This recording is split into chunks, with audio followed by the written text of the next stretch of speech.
So very pleased to introduce Mbwana Alliy, who is founder and managing partner of the Savannah Fund.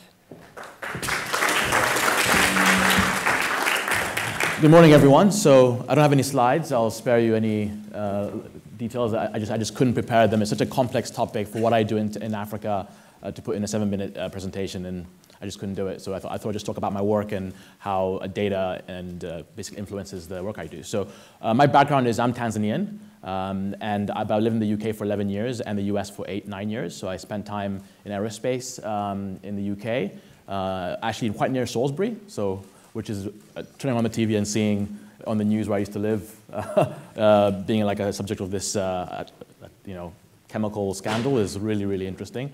I then spent time in the US, went to business school at Stanford, and then actually my first kind of foray into data, I would say, started when I was in the aerospace industry, building modeling simulations for sort of military flight tests. But then I also worked in data as a product manager for Excel and Access and Business Intelligence at Microsoft after Stanford. So, Excel being one of the most widely used, I guess, data tools, but also I worked in the business intelligence group at the time when Microsoft was kind of building out their business intelligence practice. So that's kind of my background in data.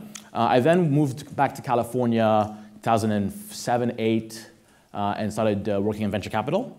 And one day I was told that I probably won't be, the Silicon Valley's next big venture capitalist, but I probably could go back to Tanzania or back to Africa and start doing venture capital there, because there's nothing going on there. And so in 2010, 11, I started making moves towards doing this and had a first fund launched in 2011, 12. And we've invested in 26 startups in 6 countries since 2012 out of our first fund. And now we're in our second fund, which is going to expand that work. So one of the reasons I was able to actually raise the fund to begin with is because of actually data. Question is, if you're going to invest in startups in Africa, where would you start looking initially? And actually the answer came from Kenya with M-Pesa.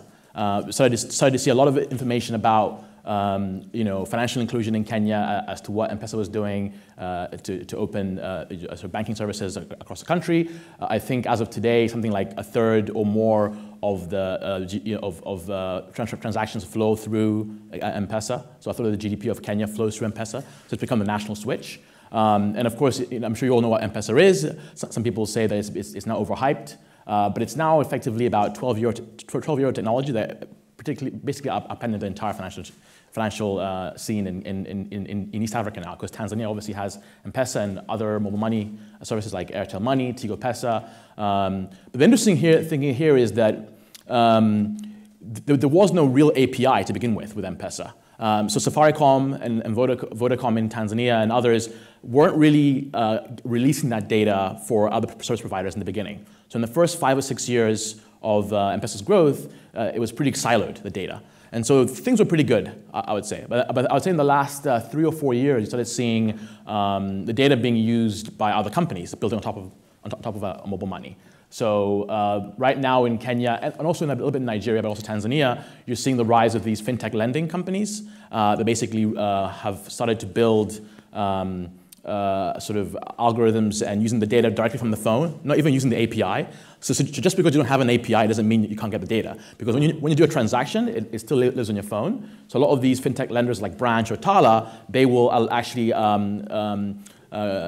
allow a user, basically using permission settings in Android, which of course is the #1 smartphone platform in Africa, which obviously has quite flexible permission settings compared to, say, iOS. I think iOS is becoming more locked down as far as data and making a bit more aware about how the data can be used. But imagine a Kenyan farmer often getting a smartphone for the first time, going from a feature phone, having used M-Pesa, and then going to a smartphone.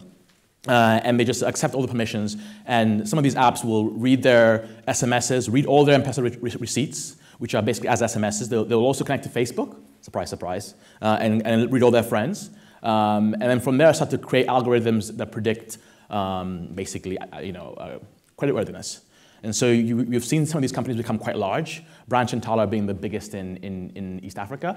But actually, there is a little bit of a barrier for scaling beyond Kenya. So where I'm from, Tanzania, there actually isn't national ID. And if you don't have a national ID, you obviously open up potential for fraud. And so extending out into places like Uganda, DRC, Tanzania has become more difficult because of the fact that there's no national ID to act as like a sort of important pillar as far as access to credit. We've invested in only one data lender in Nigeria. That's actually more on a small business. We actually think that there might be a crash coming in the fintech lending space in Kenya, kind of similar to what happened in microfinance, prior. I'm starting to see, like, if you go into an Uber in Nairobi, you can easily see someone, an Uber driver, with using their smartphone as for the Uber app, but also having like 3 or 4 fintech lending companies on that platform paying off for fuel, etc. Because Uber actually pays quite late, pays that drivers quite late. And so actually, if you're ever in Kenya and using Uber, please use cash, because Uber pays really late as far as for the drivers, so they have to borrow, and they're often taking multiple loans to do this. And there's no centralized bureau yet, so that's a really big problem. So that's kind of a little bit of insight as to what I do and how data is kind of really important to my work in Africa. I guess,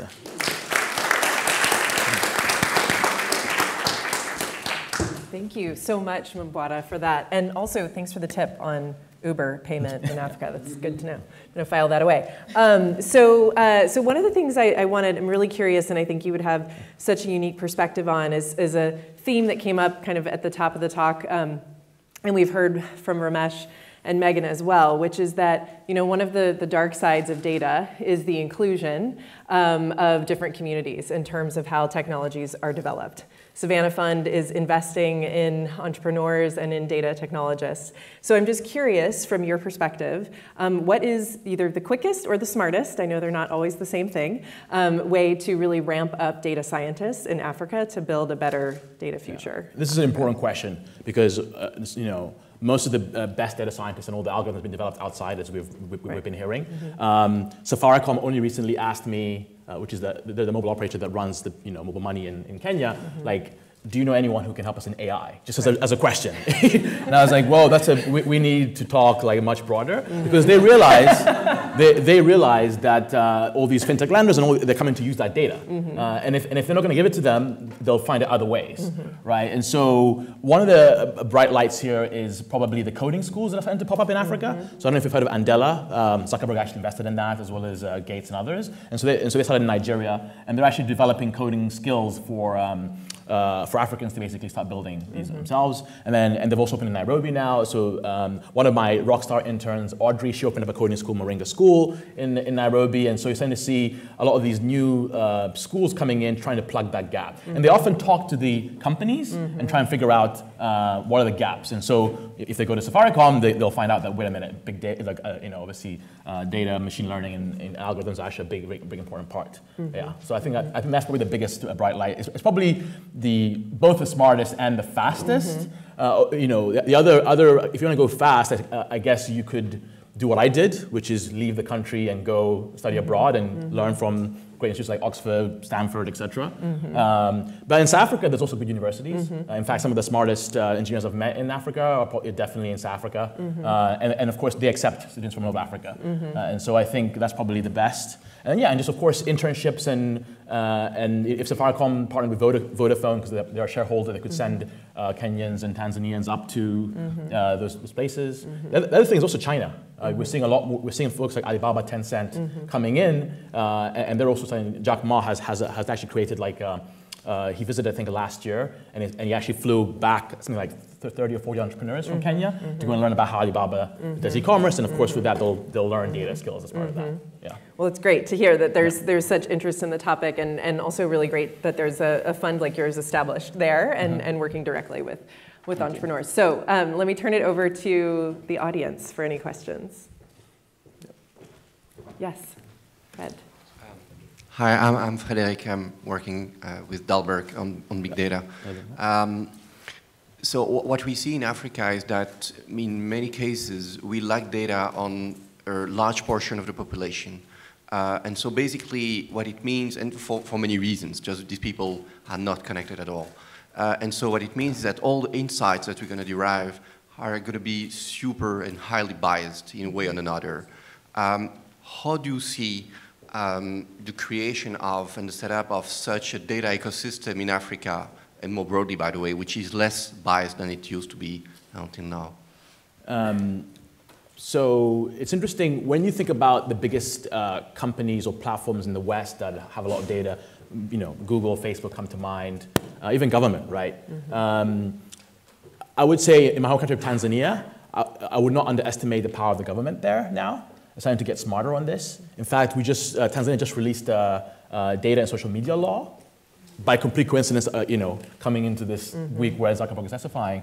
But, and also they're now ramping up national ID. They're getting smarter. Also, China is probably helping a lot here to build infrastructure. So I'd look at that. And then other companies that I would look at is, for example, the solar pay-as-you-go companies. They could be really good new platforms. Facebook is still there, and by the way, don't underestimate Facebook because they actually do free basics in Africa and many countries where there's lack of connectivity. So, so that connectivity you can't get data very easily. But free basics is basically reverse billing or free Facebook in exchange for something. The question is, what is that? Right, and it's basically data. And so Facebook is probably we know that it's the internet for many people in the West, but it's even more than the only internet. It's a closed garden. So I look at them, but I'm very intrigued by the solar companies because they're connecting the unconnected and lack of energy. If you don't have any energy, no solar charging for your phone, you're not going to be visible. And so companies like M-Kopa, Off-Grid Electric, one of the award winners actually, Angaza Leslie, I don't know if she's here, but she's building a great company around pay-as-you-go, which that data can then be used to infer. It's like the most basic thing you can ask a human to give you in data is what do you use every day for your energy, right? Then from there you can add, because those companies are adding TV, solar-powered TVs, they're adding other appliances and building up from there.